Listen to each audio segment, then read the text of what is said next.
Hello, and welcome to Sex Talk for Self-Advocates. My name is Anna Costalis, and I am the Resource and Dissemination Manager here at AUCD. We'd like to thank you all for joining us today. Because of the number of participants, your audio lines will be muted throughout the webinar. However, you can submit questions at any point during the presentation via the chat box on your webinar console. You may send a chat to the whole audience or to the presenters only. This entire webinar is being recorded and will be available on AUCD's webinar library following this event. There will also be a short evaluation survey at the close of the webinar. We invite you to provide feedback on the webinar and also to provide suggestions for future topics. I will now turn the mic over to Lindsay Mullins, our chair of the Sexual Health SIG. Sorry about that. Lindsay? Thank you. Thank you so much, Anna. And thank you so much for everyone for joining us today. It's remarkable to think that this is our 7th Sex Talk for Self-Advocates. And we're really excited to be talking about marriage today. All the questions and the information that we provided today are coming from our survey that was hosted by the Sexual Health Social Interest Group through AUCD. And these questions are coming from self-advocates from across the nation wanting to know about the topic of marriage and the information we're provided. So we're excited to have you all and to get started. On the next slide, we're talking about introducing our esteemed panel that we have with us every time. First, we have Max Burrows, who's the Outreach Director for the Green Mountain Self-Advocates. It's a position he's had since 2007. He mentors youth and adults with developmental disabilities and speak up for themselves and become leaders. And this is a lead partner for the Self-Advocacy Resource and Technical Assistance Center, and he leads their technical assistance team, local and state self-advocacy organizations across the nation. Max connects with people on all levels, advocating for true inclusion of people with developmental disabilities. And in his work, he advances the message that when you meet an individual with a disability, presume competence. He received a White House Champions of Change Award for his work in 2015 and is an accomplished self-advocate from Vermont who has served as a board member for Self-Advocates Becoming Empowered from 2008 to 2016. Thank you, Lindsay. And my name is Lindsay Sauvé. I'm also the co-chair of the Sexual Health SIG. We're also delighted to have Catherine McLaughlin with us today. Catherine is a national expert and trains individuals, staff, and parents on sexuality and developmental disabilities. She teaches sexuality education with to people with DDID, as well as trains them to be peer sexuality educators themselves.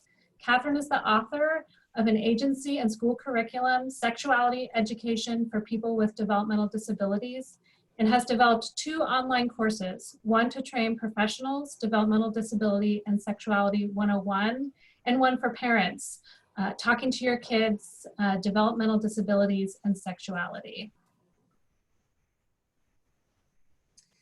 And then also on our esteemed panel of educators, we have Erica Thomas. She's the Education Outreach Specialist at RCM of Washington in Washington, D.C. There she facilitates the Direct Support Professional Academy where she mentors future DSPs. Erica delivers person-centered health education coaching sessions with people with intellectual and developmental disabilities or on an array of wellness topics. She serves as a liaison between family members, healthcare professionals, and community providers that support people with disabilities. Erica advocates for supports and assists people with navigating the healthcare system. She also develops and implements healthcare information curriculum and education sessions, including topics such as sexuality and intimacy, healthy relationships, and community safety for people with disabilities and their support teams. When she's not advocating for people with disabilities, she enjoys traveling the world and spending time with her adorable baby boy. So setting the stage, we will be using person-first language, so acknowledging that there are other ways to recognize and talk about disability language. We like to use person-first language, and knowing that the participants' own words are what are used in the questions. So we want to be respectful for self-advocates that completed the survey. And then some of the things that we talk about, we'll be using perhaps medical terminology or in today's presentation, legal terms. So if there's things that might not make sense or things that might sound a little bit different in different parts of the country, just make sure to ask questions or to follow up as we're providing the information in the best way that we can.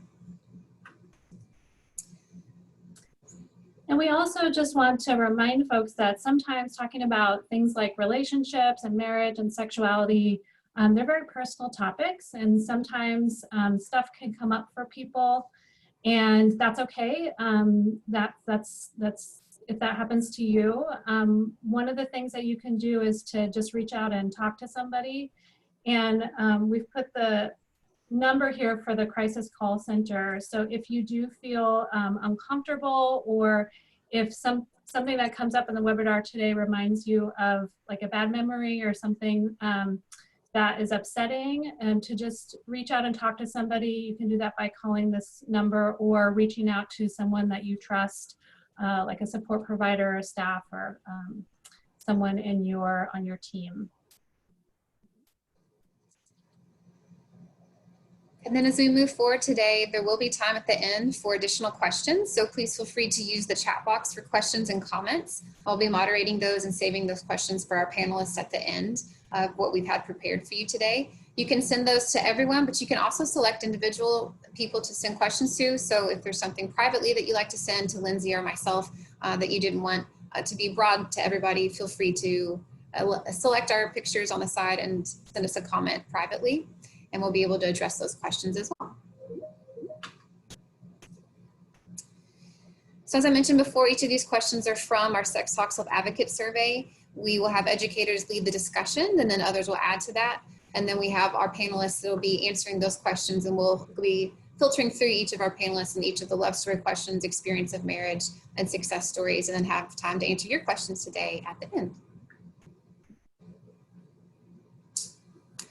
These are links to our previous Sex Talk for Self-Advocate series. These all are living on the AUCD Sexual Health SIG website.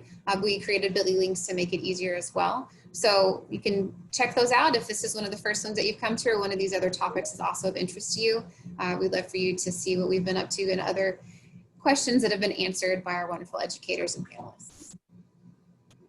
Great, and there's a question from Leanne Lindsay about whether the copy of the slides are going to be sent out after the presentation, and that's correct, right? Yep, Anna had mentioned that the recording of this webinar will be on the AUCD website attached with our SIG. So, yeah. Awesome, okay.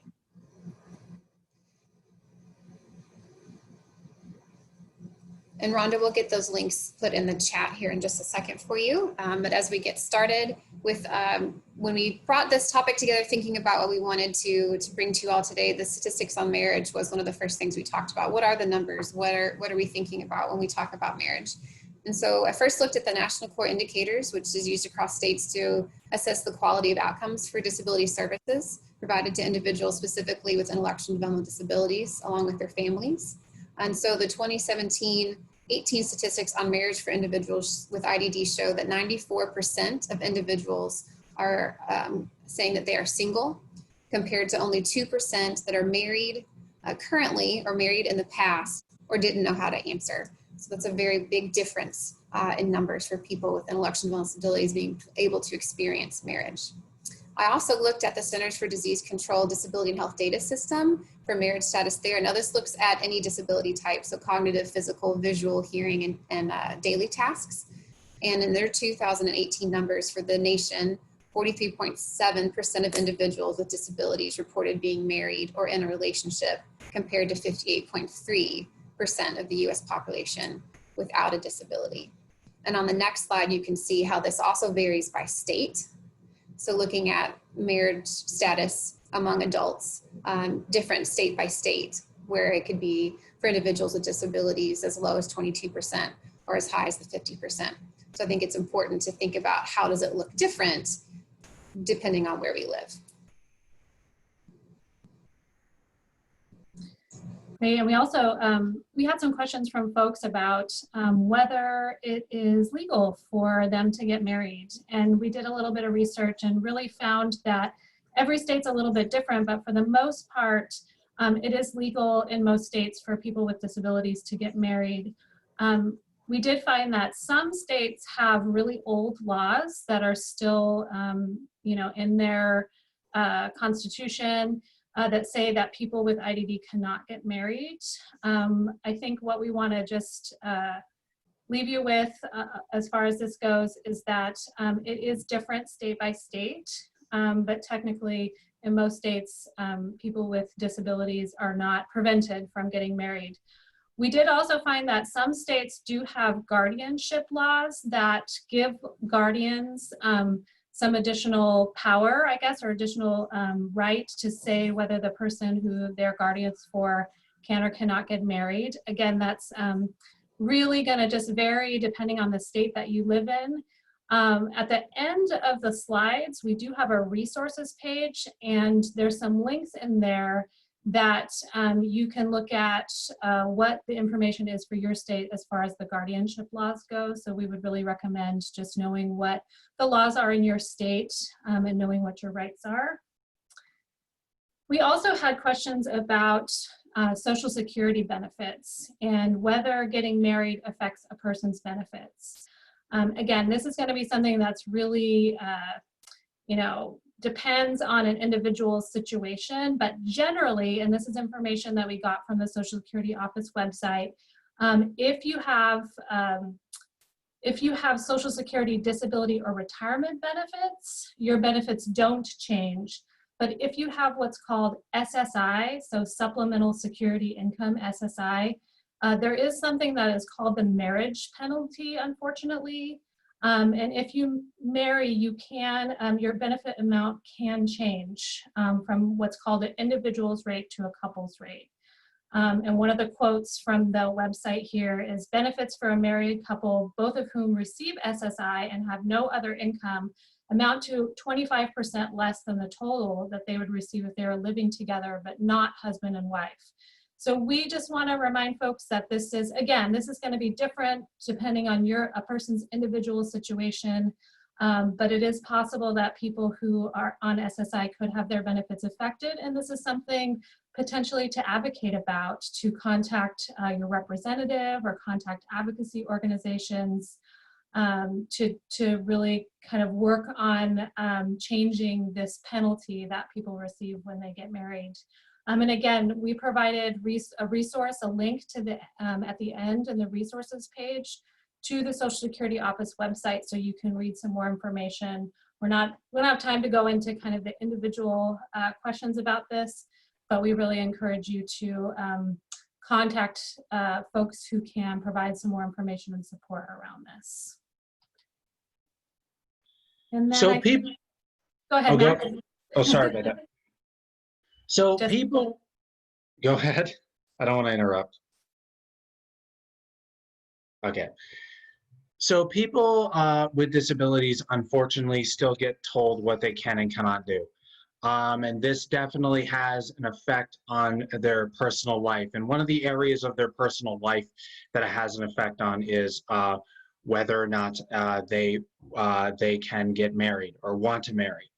So like what I have found is this: if someone tells you that you can't get married, it is important to know the following, and that is, number one, know your rights and learn about what the laws say in your state. You can also talk with another advocate. We would say another self-advocate in the self-advocacy movement in that regard. Also talk with another person on your team or someone else you trust, and I'll get into that in just a second. And also you can contact your state's protection and advocacy organization, and there's a list, and the list of those is in the resources page that is going to be down toward the end of this slideshow. So one of the things I mean when it comes to talking with another person on your team or someone else you trust is, you know, some people have teams that are made up of like their family or even like maybe, you know, case manager or something. So examples of people in your life, maybe on your team, that can help you are like your case managers, your service coordinator, or even like your personal agent. Overall, it is important to know the laws and how they protect your rights, because people will try and stop you from exercising your rights as a person. And really, the bottom line is, you as a person with a disability have the same rights as someone without a disability. So it's really beneficial, and it's worth really going over the laws in your state, and also kind of taking action in this regard if you feel like your rights are being violated when it comes to being told that you cannot pursue a marriage or can't get married. Next slide, please.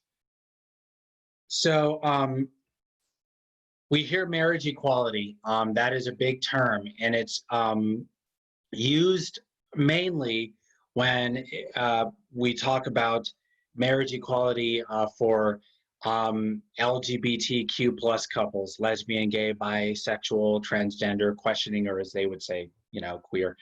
But, what comes to mind, and I want to point this out, is marriage equality is bigger than just, how we, hear it in terms of like just used to talk about, marriage equality for people with different sexual orientations. Marriage equality is not just an issue for people who are LGBTQ plus.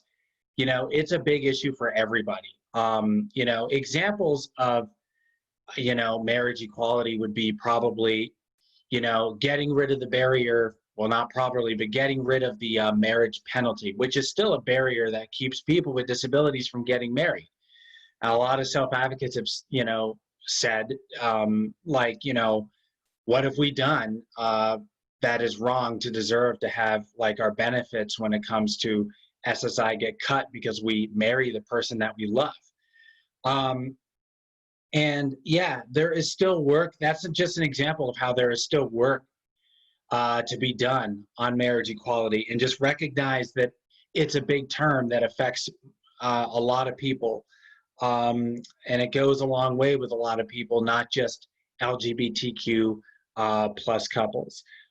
So, whatever we can do to make sure that people pursue their marriage, and also just make sure that their marriage does not infringe on what they need in life to take care of themselves, and for people to, just to stop people from stopping people with disabilities from, getting married. I think that is something that we need to really consider and take, a stand on and take action toward.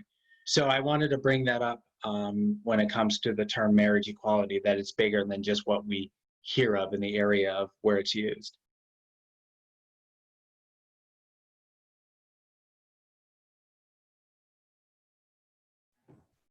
Hello, everyone. I forgot to take myself off mute. It's good to see everyone. I just want to take a moment to check in and make sure everyone is safe and healthy. And today I'm going to talk to you about the different types of relationships that were, as in the questions that were submitted by advocates. And those are monogamy, polyamory, and just keep a note that most states don't allow more than 2 people to be married, but we'll talk more about that in a little bit. There were questions about open relationships and if it could work in a marriage, and then LGBTQ plus relationships and marriage equality. So a lot of what Max just talked about. And over here in the corner, I'd like to bring attention to a YouTube channel about people with disabilities and their relationships, and they answer questions from their subscribers. So over here in the corner, that's Squirmy and Grubs. Then another one is Roll with Cole and Charisma. And then there's another one that's called The Life of K&K. And those resources are will be available for you at the end. So if you're interested in going to check out those YouTube channels, if you haven't already done so. And I just want to put this out there too, that it doesn't matter what kind of relationship you choose to have. The most important part of a relationship is that you talk to your partner about your wants, about your needs and your desires. So let's keep that in mind as we move along. All right. So let's talk about monogamy first. So monogamy is when you are married to one person. You're in a sexual relationship with one person. You are exclusive, sexual and emotional. You are sexually and emotionally intimate with one person, and partners choose to be in a monogamous relationship. So if we go back and look at all those different types of relationships that I just read to you, no matter what relationship you choose to be in, it is your choice. So again, like we said, it's being intimate with one person. And when we talk about intimacy, this means whatever that looks like for you and your partner and what you and your partner agree to do. So that might be just hugging, it might be kissing, it might be holding hands, it might be having sex. So again, it's whatever that looks like to you and your partner. So the next type is polyamory. So it's consensual non-monogamy. So that means that two partners both agree that it's okay to engage in a polyamorous relationship. So it's a relationship with more than one person. There are agreements that are made about the types of sex and the relationships that each person chooses. It's not considered cheating because remember, it's consensual between two people, the two partners. And then practicing or being open to intimate relationships with more than one person. And again, like we've discussed, polyamory is a choice. So the difference, we may have heard of the term polygamy before. And so polygamy means one person is married to at least two people. So it's not when it's one person married to another person. So it may be a person who's married to two people or more. And so the only place in the United States where that is legal is in Utah. And then different places around the world, polygamy is legal. In places in Africa, for example, Egypt, Kenya, Morocco, and some others. And then in Asia, Iran, Indonesia, Jordan, and other countries. And then like we just talked about with polyamory, it's the practice or desire for an intimate relationship with more than one partner. And so the next type of relationship that we were asked about is called an open relationship. And that's a relationship where both partners agree that each may have a sexual relationship with other people. And both people are openly allowed and able to have other sexual and romantic partners. Again, there's an agreement between the partners that having sex or emotional relationships with other people is okay. And then having those relationships again and having an open relationship is a choice.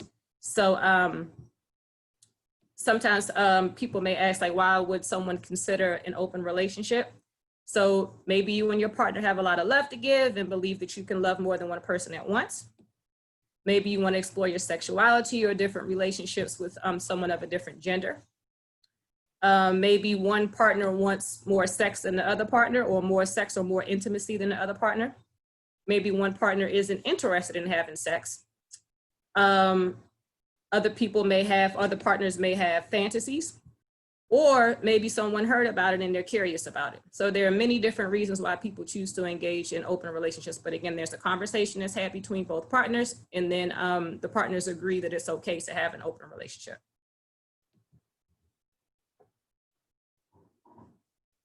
So more about open relationships. So they can be physical and or romantic relationships with other people. And then it might be a situation where only one partner engages in these types of relationships. So one partner can be in an open relationship, or both partners can be in an open relationship. But again, it's a choice that's made, and communication is the key, and making sure that you're going over boundaries and the specifics of what that relationship is going to look like.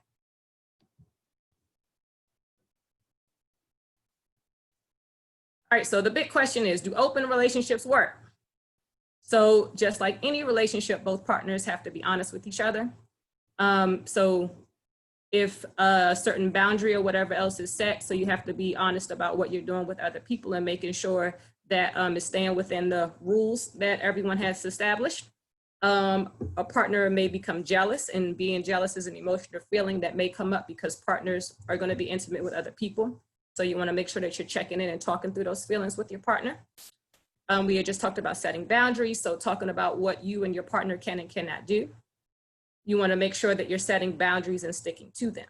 And then again, if something comes up, then you may want to have a conversation with your partner again to go over the boundaries. And again, where safety is on the list. So being safe may include routine STD and HIV testing, only being intimate in certain places, etc. And then you always want to make sure that you're checking in again with your partner to make sure that things are okay, you know, with jealousy, with boundaries, with safety, and all of these things. So again, communication is key.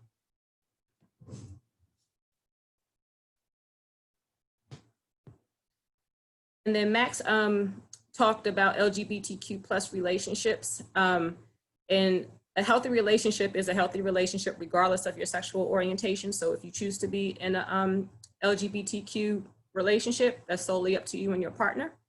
LGBTQ relationships can start off as friendships, dating, and go into marriage. Relationships, again, are a choice. And if you wanted to know more about LGBTQ plus relationships, a shameless plug, we did a sex talk for self-advocates, our number 6, and it discusses LGBTQ relationships in much more detail than we have time to go in today. And our next series of slides are going to be discussing another part of relationships where communication is very important and necessary, and that is going to counseling. Great. Hi, everybody. I'm Catherine, and I'm going to take you through the next few slides, and then we'll be talking to some couples about their relationships.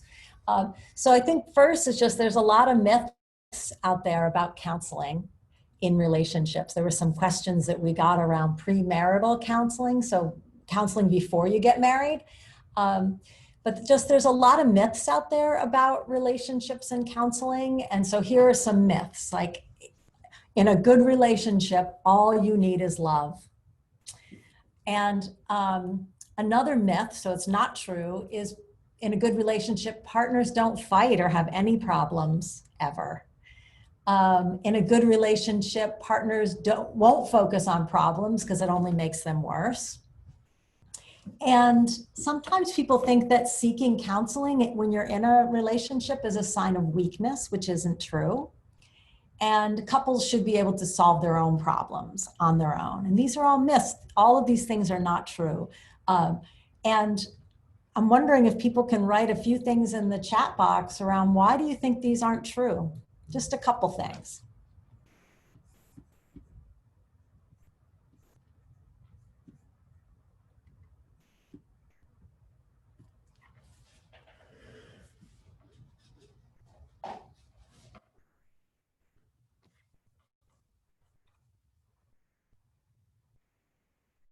I'm going to start talking soon, so you can throw them in there if you want, but these are not true. And let me tell you some truths about counseling.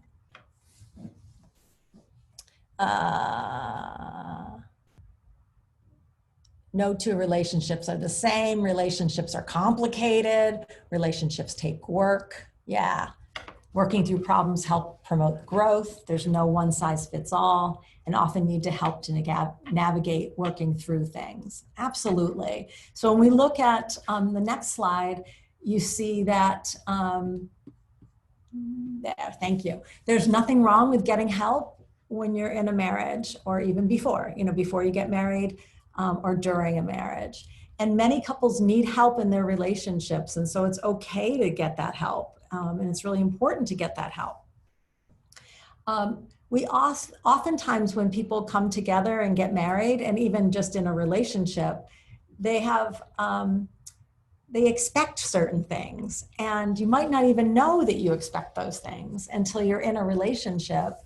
And so, for example, one partner might think that women should clean the house. And so they expect the woman, if there's one woman in the relationship, to clean the house. And so then they get into fights. And so really knowing about what you expect beforehand is really helpful. And since we grow up in two different families, we learned how to be in these different families. And so that can also make it difficult for us in relationships to make things work because you grew up differently. Next slide. And then it's called premarital counseling, which is counseling before you decide to get married. And many people say it prepares you for the big adventure. And also that many times it's connected to some kind of religion, but it doesn't have to be. Anyone can get premarital counseling before they get married. And why it's helpful is that you know how each other think about different topics beforehand. So you have these conversations about what you believe and what you feel and your values and things. And then if you disagree on something, you can talk about it ahead of time. So those are some of the truths and the positive parts of premarital counseling. And then during a relationship or a marriage, sometimes we get into fights and disagree. And that's not a bad thing. That tells us that this is something we need to focus on and figure out, solve this problem. And also you can go to counseling just because you want to have a healthier relationship. You don't have to be fighting all the time or feel like things are really bad. You can also go to help you communicate better together. It can pull you together and helps you and your partner change anything that might be unhealthy. So maybe one partner doesn't communicate very well, and then they can learn ways to communicate better. And the earlier we start doing this in relationships, the less likely these problems are going to get bigger and then unable to fix. And also less likely for people to feel resentments and sort of angry at their partner about these issues as well. And there's been research done on marriage. And one example is that you're supposed to have 5 positive interactions between the couple and to every 1 negative. So if you're having lots and lots of negative interactions, fighting and disagreeing and being sarcastic or whatever, that's not healthy for you. You want to make sure you have way more positive interactions. So there's lots of things to learn when you're in therapy and counseling. All right. So we're going to move into the panel right now, and we have 2 couples on the webinar with us, and then 1 couple, Sandy and Glenn. Unfortunately, their internet is down today. This is the problem with these online adventures that we're on here. But you can see their picture here. And I can read some things that they had actually written up about their relationship ahead of time while they prepared for this. But you can see the picture on the left, Sandy and Glenn. One thing you'll notice is they often wear the same color and the same sweatshirts and things. And they participated in becoming a sexuality educator training in Michigan. So that's them with their curriculum, and they're learning how to be educators for other people with developmental disabilities. And when they're not kissing like they are in that picture, they're both retired, and so they're probably doing a lot more kissing now that they're retired.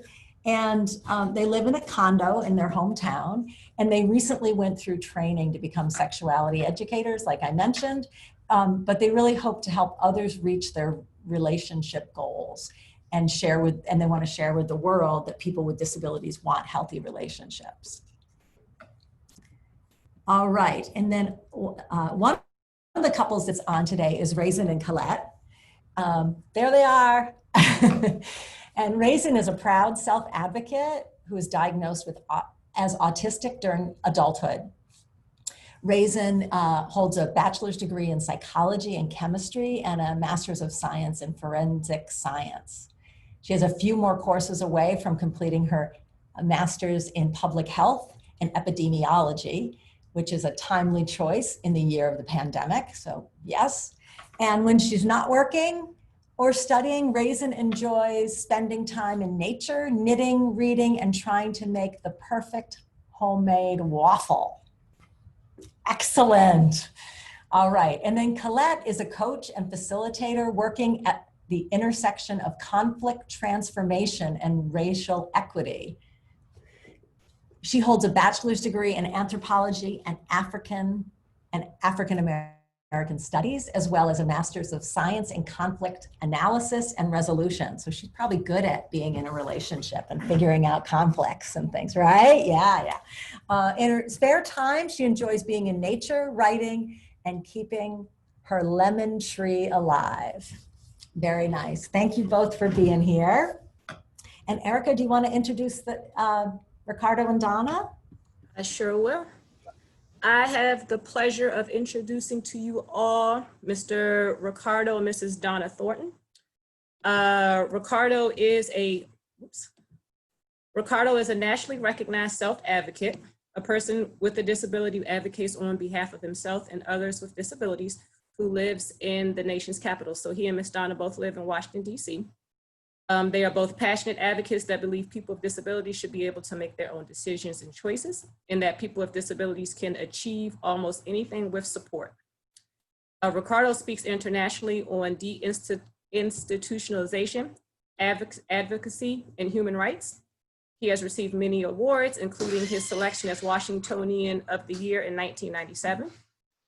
Ricardo and Donna are both active members of the district self-advocacy group Project Action, which is a coalition of adults with disabilities. And Ricardo is a past co-president of the group. Also, Ricardo was one of the founding board members of the Quality Trust for Individuals with Disabilities. He serves as vice chair for the DC Developmental Disabilities Council, and he is also a member of the President's Committee for People with Intellectual Disabilities.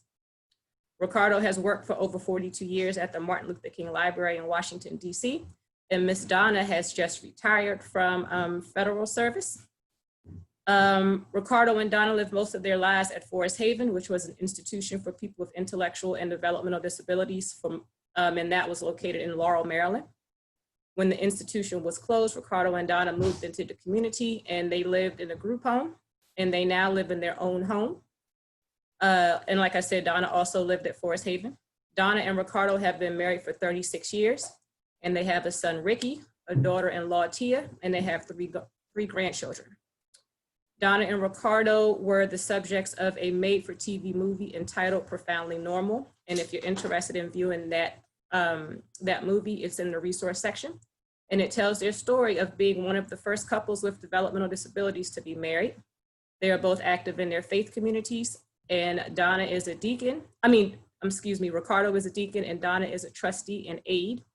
And then I just want to share, as I always do with Ricardo, my jealousy picture at the top right-hand corner where he got to meet Nelson Mandela.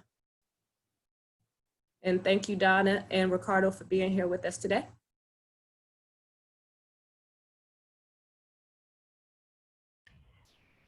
All right, so I think we're going to start with the love story.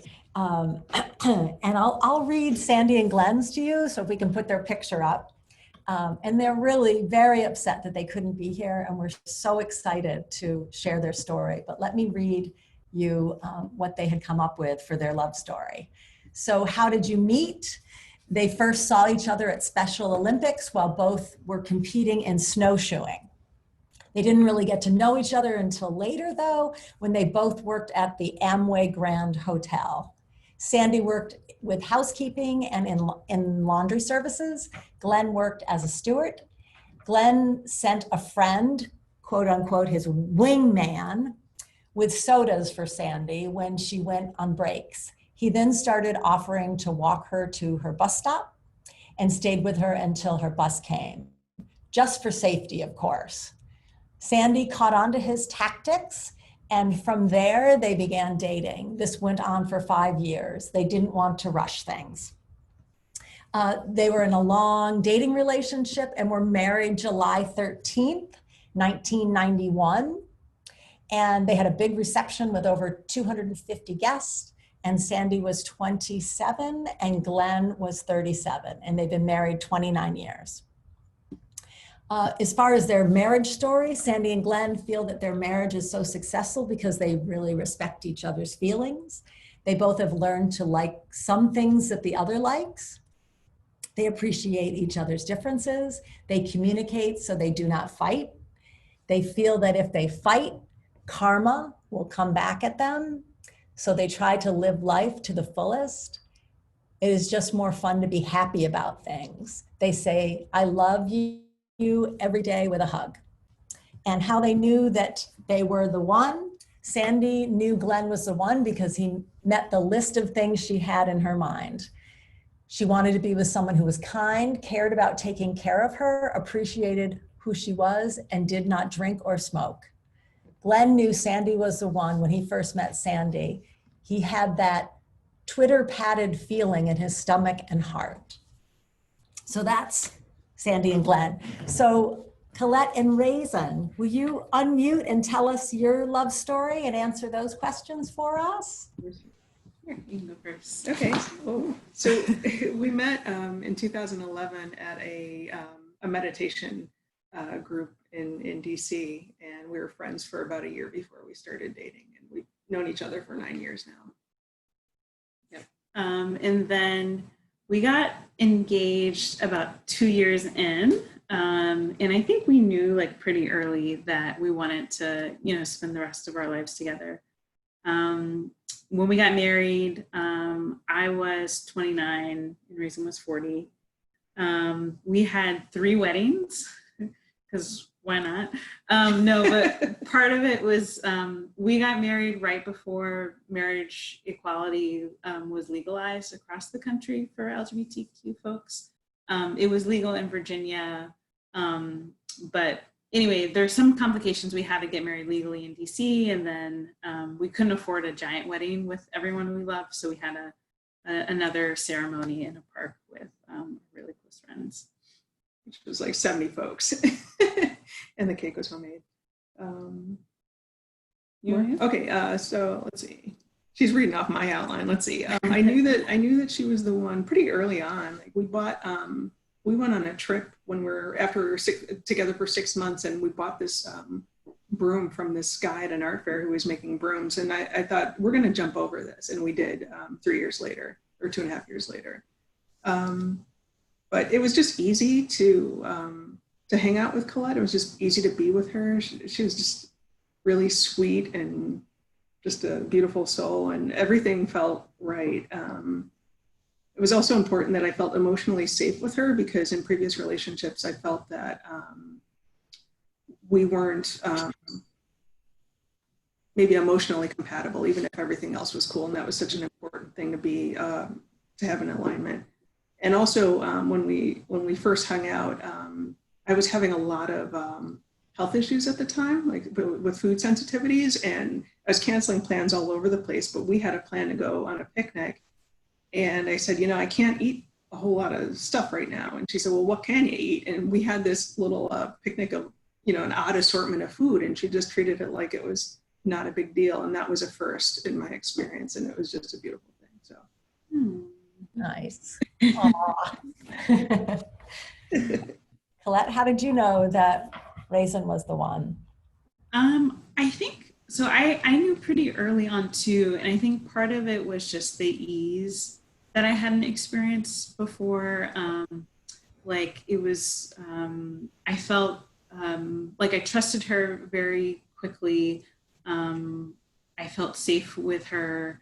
And like our first actual date was 17 hours.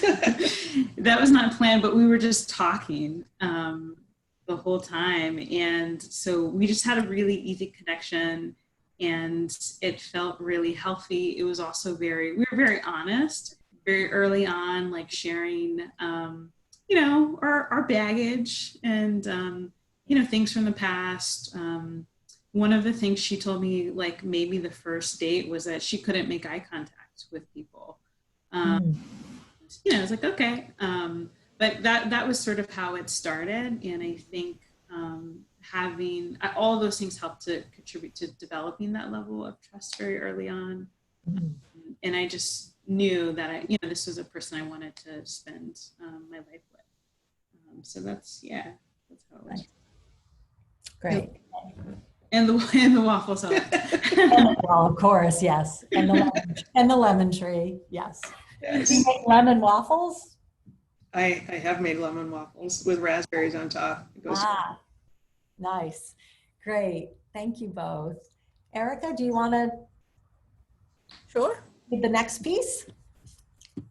Donna and Ricardo, you want to take yourself off mute and tell us about your love story?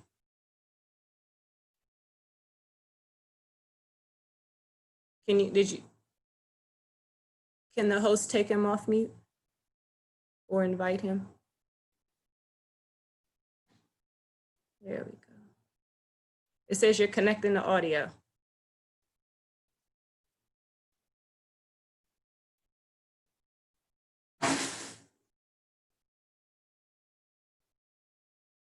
Can you, Ricardo?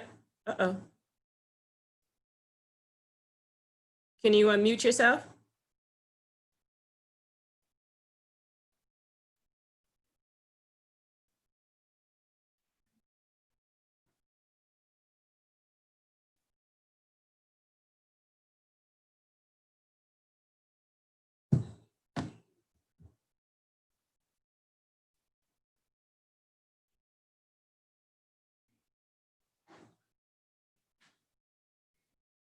These are the times that we're living in. We have to connect virtually.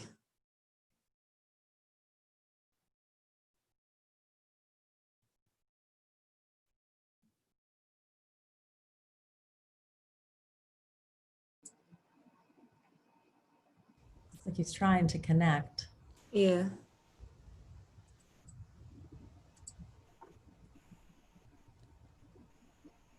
Because maybe I can call. Yeah, another option if Ricardo's mic isn't working is to, he can use his telephone and use the call in for the audio. So that's another option. Ricardo, can you hear us? Yeah, you want to call in?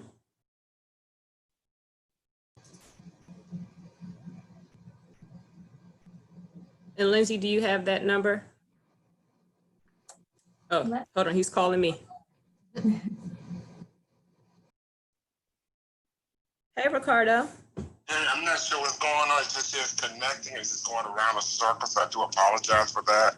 Can you all hear him if he does with the, okay. I do apologize for the audio. I'm not sure what's going on. I'm still learning how to use this computer. Okay, no problem.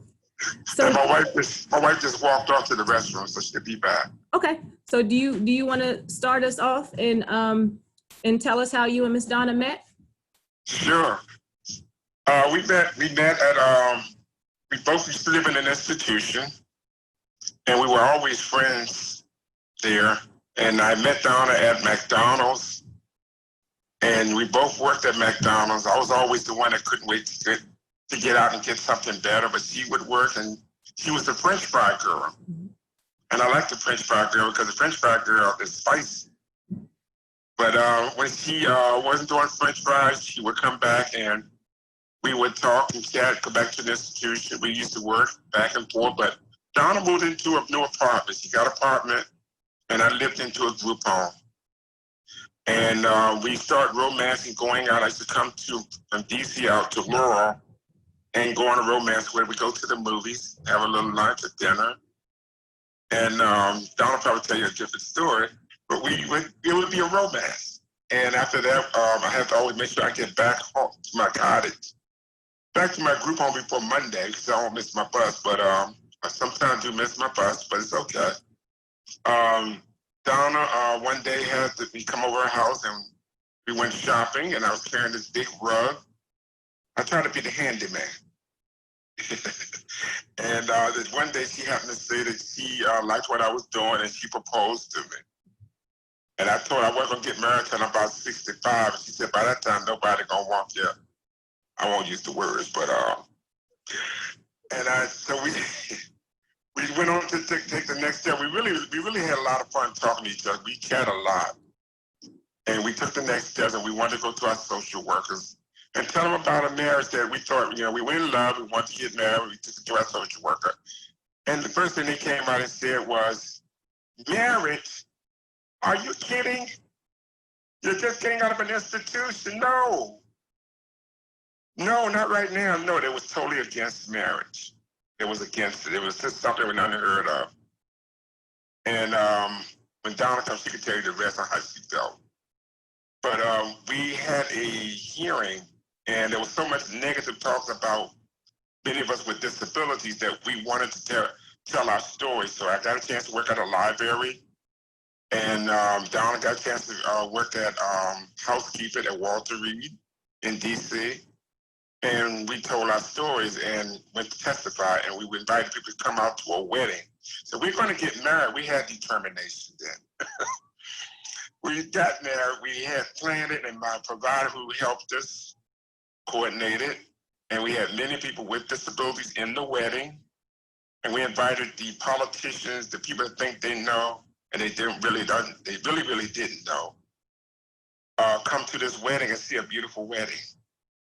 And many came, but we didn't get the right people, but we got a chance to get into the Washington Post, and from there our story was told. Just to bring you up to date.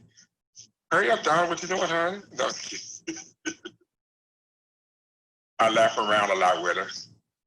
But we got married, And then after the marriage, we got a chance to meet Mike Wallace. I don't want to make it too long, but I'll just make it short. But the story with Mike Wallace was that he wanted to find out why many of us with disabilities are having so much problems. Why are we having people beat us up, abuse us, and not give us the respect that we deserve? And we had to break that ice, and that's what Mike did. Mike made it open up a door for us. So we did get married. We had a wonderful marriage, and then we had a beautiful son. And after the son there was problems in the relationship. We're gonna talk about that later, right? Yeah, we'll talk about that later. Okay. But the marriage was wonderful. And then what we did doing was been educating others about the marriage and about if they want to get married. Here's some of the stuff they could say towards marriage. How long have you and Miss Donna been married, Ricardo? We've been married.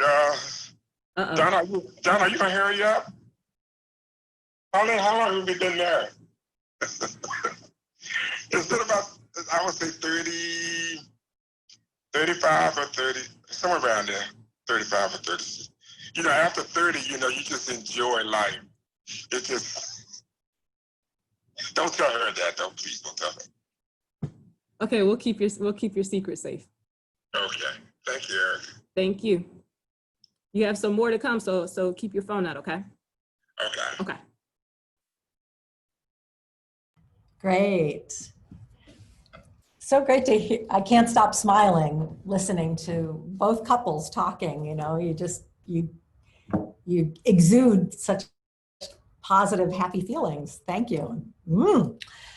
So we're going to talk more about the experience of being married and some of the barriers even, like Ricardo started to talk about some of the barriers. So I'm going to read Sandy and Glen's again.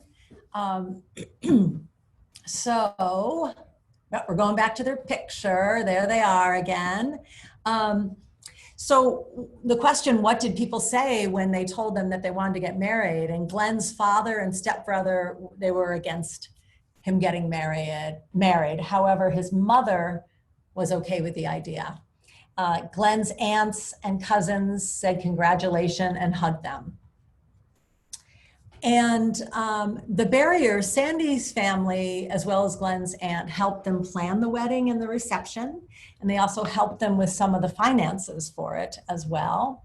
And it took about 8 months to plan. And Sandy and Glen made the decision not to have children. So they took precautions to prevent that. As far as how they make decisions as a couple, they research by getting information online and then talk to people in their circle of support. Their circle includes family members, friends, advocates, and their support coordinator. They think about pros and cons and then make their decision together. Glen has a public guardian, and Sandy gets support from a payee at the ARC located in her county. And then the question of how do they save money and live together? They live in a condo that Sandy's mother helped them purchase. Glen's guardian handles his finances. They both contribute to their expenses. And they're, as I mentioned earlier, they're both retired now. And the question about SSI, and what they said is, like everyone, there are tax breaks that you lose when you get married, and their SSI amounts changed, but they save money by having one place to live rather than two. And there's a lot of people that help them make financial decisions. So that's Sandy and Glen. Colette and Raesin, how about you? If you want to answer all of those or jump around a little bit, tell us about, were there any barriers and what was it like when you told people that you wanted to get married? Yeah, people were, for the most part, excited for us. My mom was really excited because she had things to talk about with her friends. It was interesting that people got on board, I think because marriage equality was, well, at least for LGBTQ folks, was becoming legal in more and more states, because it seemed like there was a massive shift from, no, you don't belong here, to when's the wedding and am I invited? The other thing that came up to our surprise, that people were asking us if we wanted to have children. It's like, you were against us getting married like last year, but now you want to know if we're going to create a family and how we're going to do that. It's just kind of a surprise. Yeah, and there were some people that made like weird comments, or not really anyone like close to us, but people that just didn't think that like an LGBTQ marriage would be the same as a straight marriage, that somehow they were like inherently different in some way. So we had, you know, a few like weird comments here or there, but like mostly I think people were pretty supportive. Mm-hmm. Was there anything around disability as far as a barrier or reaction to the two of you getting married? No, because I found out that I was autistic after we got married. Ah, It wasn't. yeah. Got it. So that wasn't sort of in the conversation then. Yep. Great. And then tell us about you as a couple. You know, how do you make decisions, save money? Tell us about you as a couple. Okay, so usually if it's a big decision, there are usually spreadsheets involved, and I'm all over it with the data collection and figuring out a million options, and then we can, you know, do the data analysis together.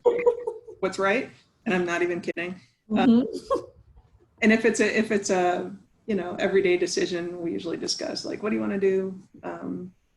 And then if one of us doesn't really feel strongly about it, we'll say, do what you want, and then.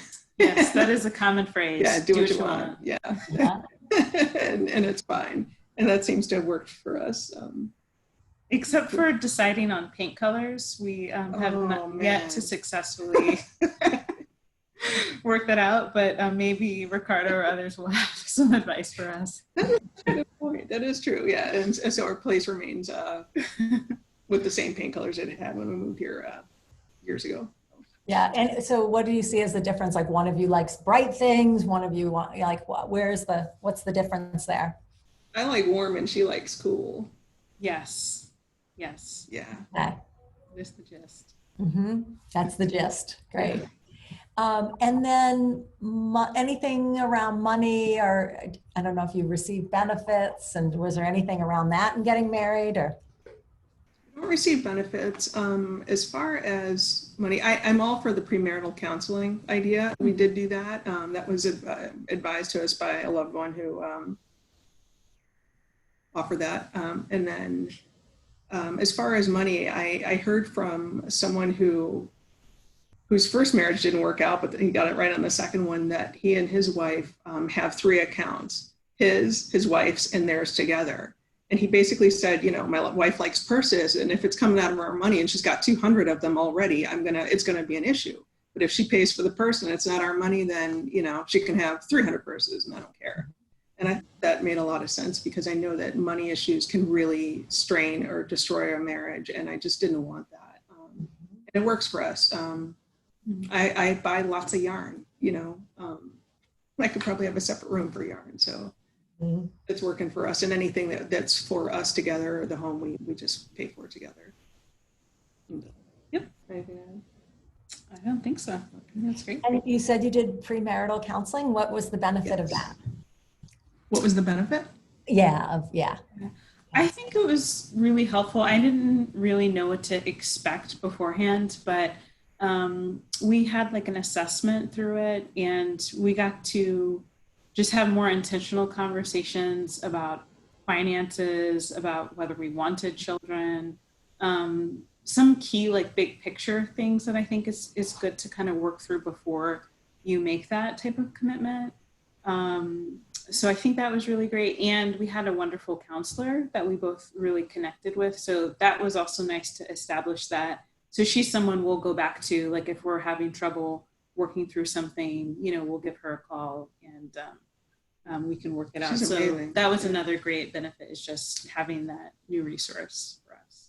Right, that you can turn to if you ever need it. And nice. Great. Thank you. Thank you both.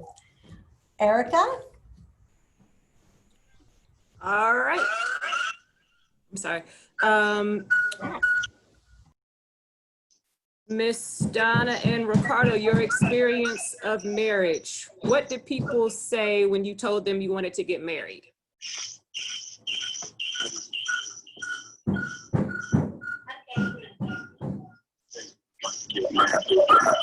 Is it echoing?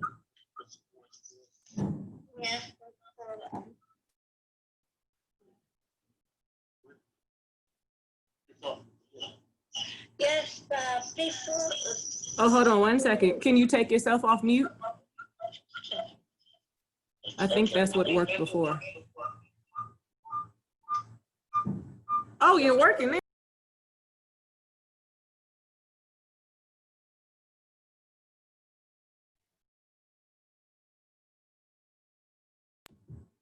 Okay, I think we don't need to use the phone anymore.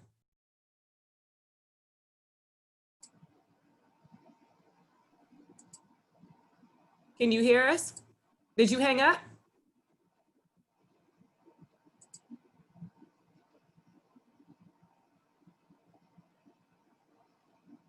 Technical difficulties. Give us a second. Well, we're the ones who created all the technology, so it's kind of our fault that it's a pain.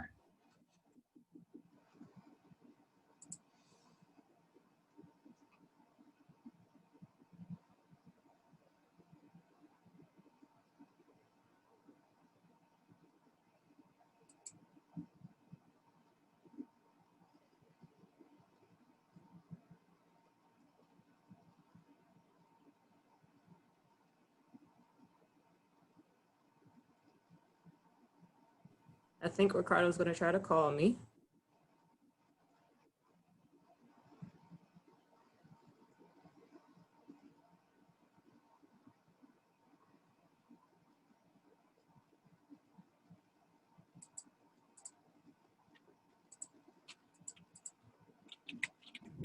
Can y'all hear me now? No. Good. Okay. Can you hear? Yeah. Mhm. So basically, what are some of the dramas that we had? Wanting to get married. Was everybody helpful for us to get married? When you fell in love with me, and we went to go tell our social work, were they all happy about that? No, Why weren't they so happy? because they was not happy when we told them.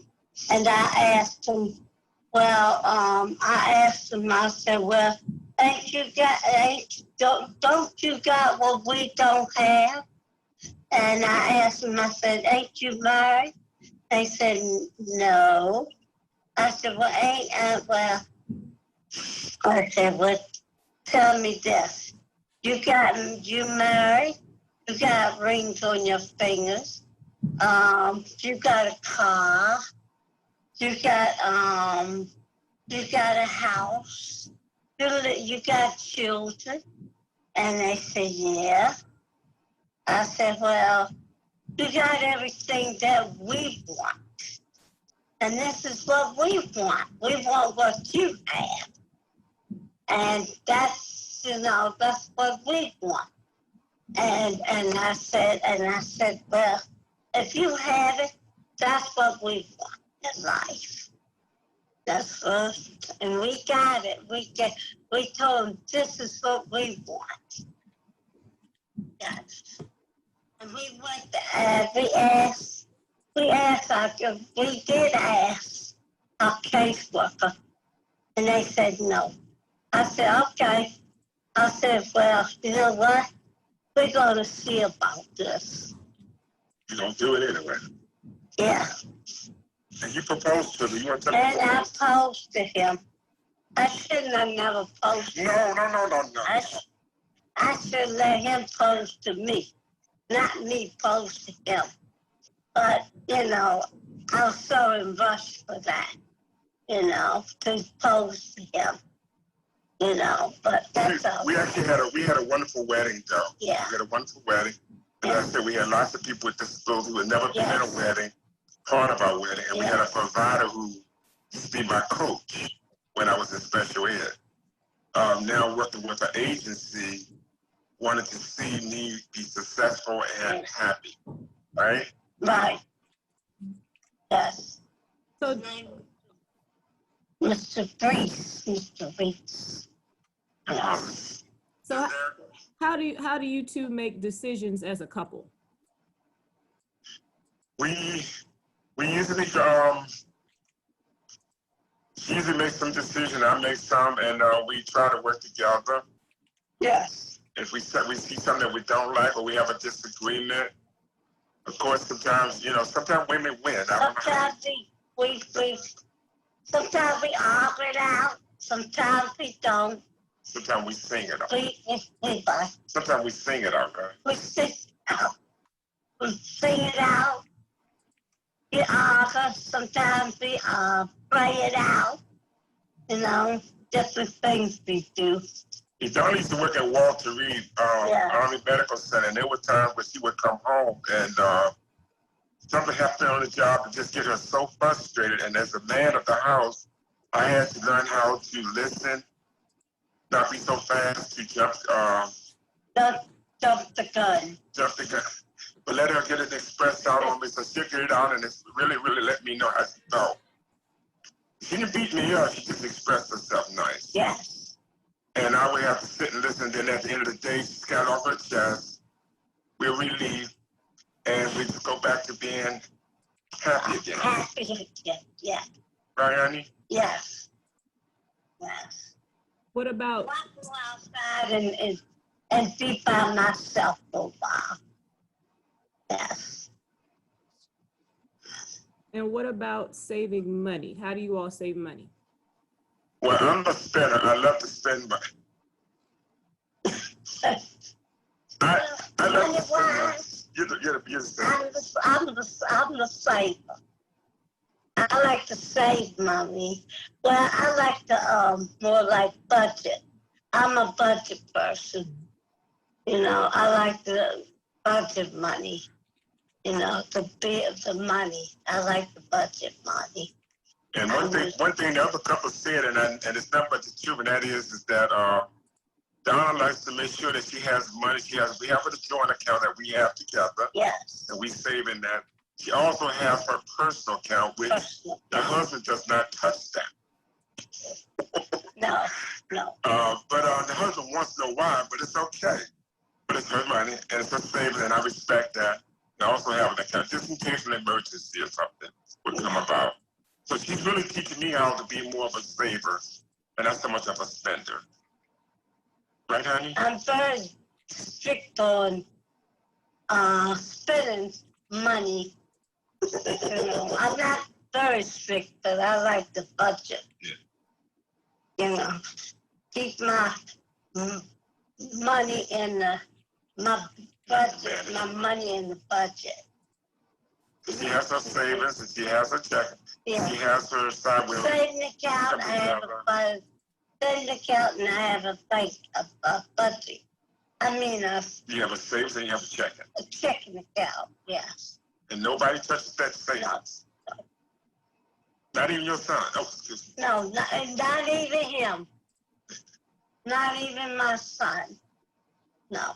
No, but we pay our bills, and we always try to make pay our bills. I do make sure our bills. Share more like when he had his bills, we share. We more like share. When he got bills, I more like help him with his bills. We take turns on bills. Yeah, that's what we do. We show more like more like I help him with bills, with his bills. But Donna was independent before I met her. She always took care of me. So she was she managed money very well. Managed money, yeah. It's the husband you got to work with. Yes. It's not easy. Oh my gosh. It's not easy. Can we scroll back to their picture, and then we can see their wedding, and then we can see their beautiful family? Yeah. Oh yeah, the picture you see there is my son. When Donna had gotten pregnant, we were supposed to have a class. She's supposed to be going to like a Lamar class, and she was supposed to be going there to get checked to find out about her baby. And they talked to her, and we did the exercises, And there was this one particular day, they decided that they wanted her to come into the MAR class. That was a Monday. And I wasn't able to get there. Yeah. And I tell the story in my, when I do panels, and I tell it to you all. And that is that we were surprised that they wanted to get the baby this particular day. And she called and told me that they wanted me to come to the hospital. They did, not me. I didn't call. Right, they called me and said they wanted me to come to the hospital, that they're going to get the baby there because the baby was not set right. So for safety, they wanted to have her baby today. So I told them I wouldn't be able to do it today because I had a basketball game. And there was 2 rivalry teams in Special Olympics, and I wasn't able to get there. So I was told in a nice way that I should be there.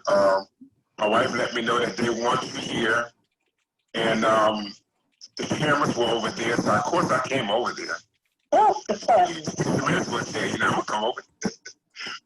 But it was an opportunity to see Donna and the baby, and we both were in the delivery room, and he has a 2-pound, 11-ounce baby boy on arrival. And the beautiful story is that this baby came out breathing on his own, and the doctor, Donna, asked him, "Did you tell your story? You better don't tell your story." Yeah, I was in the living room, and then after that, they living room. They pushed me in the living room, and I asked the doctor. I said, "Will my baby love me?" And the doctor said, "Sure." Then I asked the doctor again. I said, "You sure that baby will love me?" And he said, "Sure, that baby will love me. You're the one that had that baby." And I said, "Okay." And you take a moment, just take a moment to pause when you hear that word. Will my baby love me? I am a child with disability, overcoming obstacles in my life, and now I'm going to be a parent for the first time. And today, to update you, you may see a picture there where my son loves her. He went to school, right? Yep. He has his My own. grandkids go to school now. But my grandkids are Leah, Maria, and Daniel. He's the oldest. He have autism. And my little girl, Leah, Maria, and they're about 6. I keep saying 5, so I know they're 5 or 6 years old. And they can't wait to go back to school. You know how that is. They can't wait to go back to school. And then you have Ricky, who we all talked about. He graduated from high school. Yes. But with all that going on was that he has support. We had support system for him. Yeah. Because we really needed some extra help to get him over that hill that he was going through. But once he got over that hill, he was fine. Yeah. And his wonderful wife, Tia. His wonderful wife, Tia, helped him on the way. Yeah. Thank you for sharing that with us. And y'all have a wonderful story. I love hearing it each time. Yeah, thank you to all of our panelists for sharing their stories. I know we have Max, one of our other educators, does have a specific question for the panelists, and then we've had a couple questions come into the chat. So I'm gonna turn it over to Max, let him ask those questions, and then we'll get any of the rest of the questions you guys have on the call today hopefully answered, and we'll finish out. So Max? Well, it was mostly directed at Raesin and Colette, but it can be for anybody, any of the panelists. But I'm just curious to know something like, what is your advice to someone like me on the autism spectrum to pursue a relationship without my autism being a barrier? I ask because I am concerned that someone may find me a bit too quirky, strange, which can be a turnoff due to the ongoing misconceptions of autism and or disability. Plus, I was going to add this. Plus, I don't want to feel like I have to just date people or with disabilities. But okay. I think my response to that is like go where the love is. You know, like I feel like we didn't know that she was on the spectrum until a few years into our marriage, I think maybe. And I had a lot of like learning to do in terms of what that meant and what that looked like. But once I had a better understanding, like those are some of my favorite qualities about her, you know, and it's not anything that I would change. And I think it's a part of who she is and part of, you know, why I love her. And so, I don't know, I think there are people out there that will appreciate and love you just as you are, you know. That's what I think. Yeah, absolutely. I would also add that it's important to spend time with people where you can really be yourself. Because I know with autism, people have things that we're supposed to do and ways we're supposed to act. And I personally think that that's impossible to keep up. I mean, when you're with somebody that you love, you should be able to really relax into being yourself. And not have to follow scripts of what to say or do or how to conduct yourself. So I would just, like Colette said, go where the love is. Like go find people that you're comfortable with. I've got a number of autistic friends that now we hang out with, and she loves them because she loves their honesty. Like they bring, you know, no filter to conversation sometimes, and that's why I like them too. And it's just, you know, there are plenty of people who like the no nonsense aspects of my personality. But I would just say, you know, just find who you're comfortable with. And I personally, like if I had to do it all over again and I were dating, I wouldn't want to be with somebody who sees autism as like, I don't want to deal with that. You know what I mean? Like I would choose to disclose, because if they cannot get with that, then they're not worth my time. I don't know if that works, but I know it's not easy, but don't give up.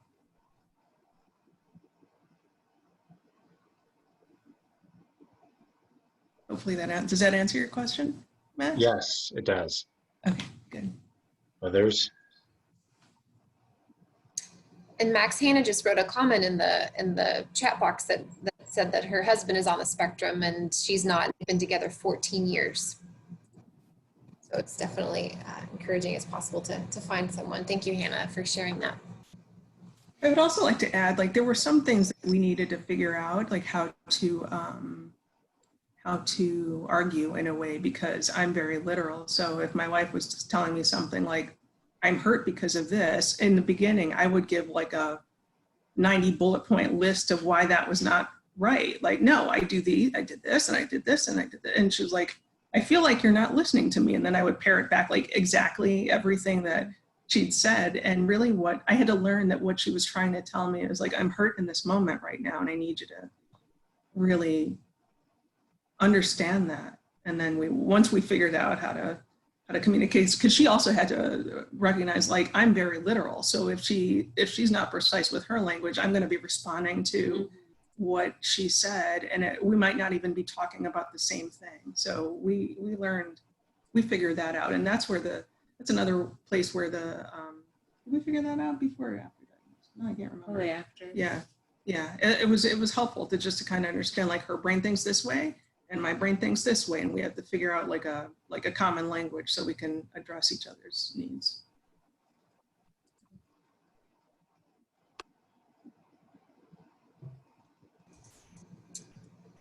The other questions that came in the chat were earlier on, Erica, when you were talking about open relationships, asking about how do you establish those emotional connections that may be beyond a person's control, regardless of what the rules were, you know, that you've set. If you have a boundary that maybe it's a sexual only part of the open relationship, but then emotions become attached. How do you help individuals with IDD to understand that? That's a tough question to answer. I don't know if there really is an answer to that question. The most that I can honestly say about that is, and Catherine maybe, or Max, maybe you could chime in too, is it's everything like around relationships is going to be based on communication and having those conversations with people.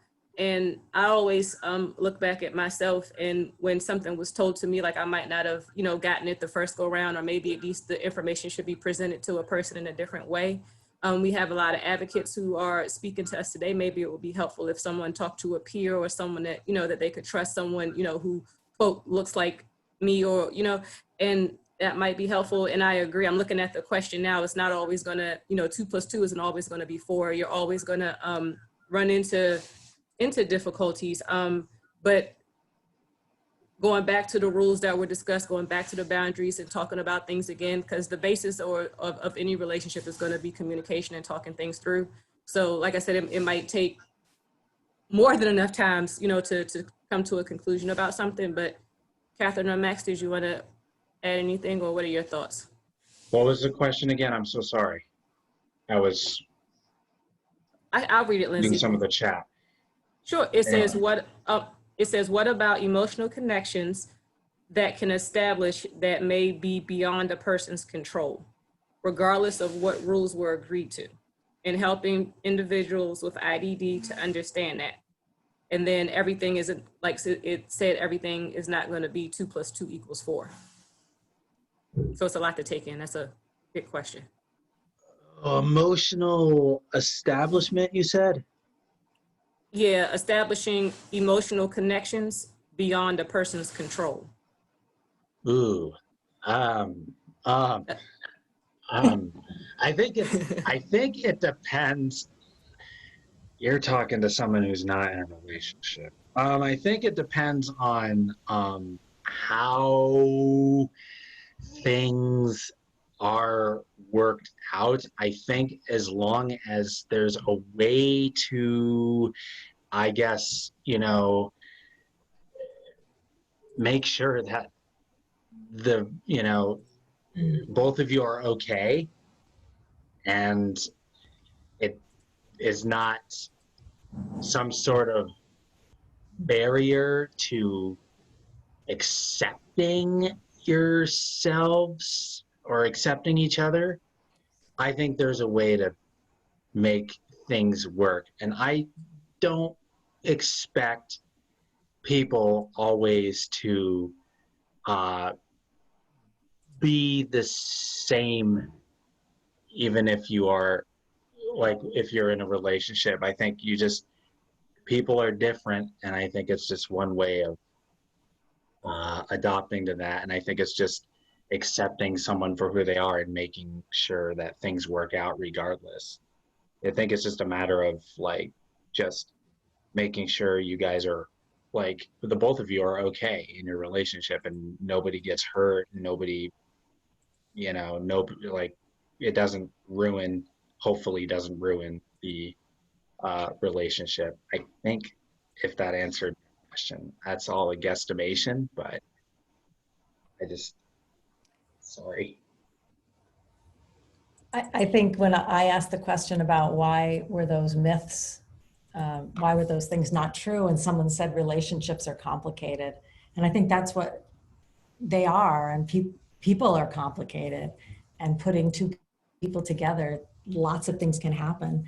And I see that you wrote some more here too around this, but that it's a choice to be in an open relationship, but that sometimes you might be thinking, oh, it's just going to be physical, but then it ends up being emotional as well.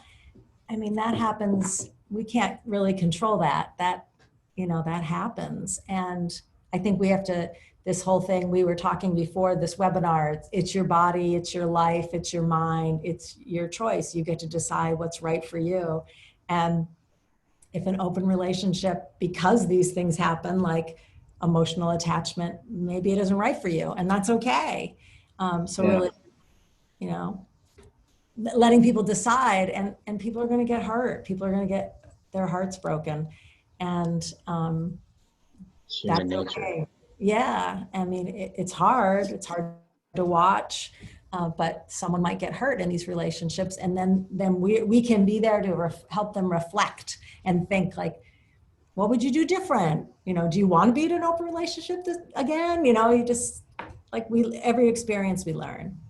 I would say also too, we use it as a learning experience. Yep. And thinking about what you want. And I think, Sandy said she had a list of what she wanted in a relationship and, you know, checked them off. So really knowing what you want too will help you make choices. Thank you. I know we're running short on time. Does anyone have any last minute questions that they want to ask, especially of our panelists that took their time to join us on the call today? There was a request, this should be real quick. Erica, could you just real quickly explain the difference between polyamory and polygamy, since those things kind of sound the same? Sure. So the polygamy piece is more about marriage and how many people a person can be married to. So, for example, if I was to marry one person, that would be a monogamous relationship. So I'm married to one person, but if I chose to marry two people, then that would be a polygamous relationship. So polygamy is marriage. And again, that's in the United States, that's only legal in Utah. And so with polyamory, that is being in a relationship with someone. So not being married to someone, but being in an intimate relationship, an intimate space with someone, whatever that looks like. Did I clear it up? So one is marriage and one is an intimate relationship without being married.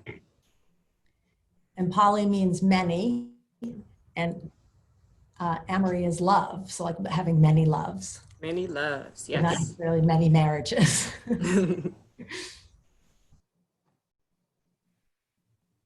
Thank you again to everyone that took their time out to join us today to talk about marriage for our Sex Talk Self-Advocate series.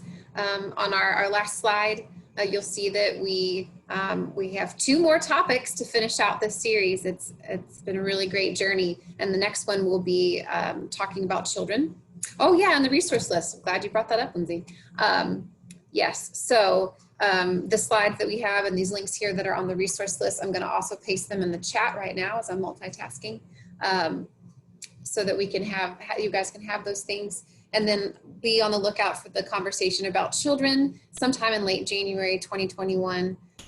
So we've got plenty of time to prepare for that, because I know a lot of people have a lot of questions about having children and parents with disabilities. So be on the lookout for that coming from AUCD.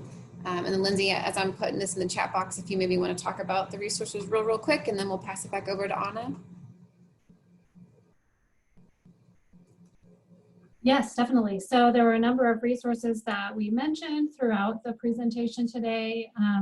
And these resources are listed here. So the Profoundly Normal movie that Erica mentioned is available on Amazon Prime.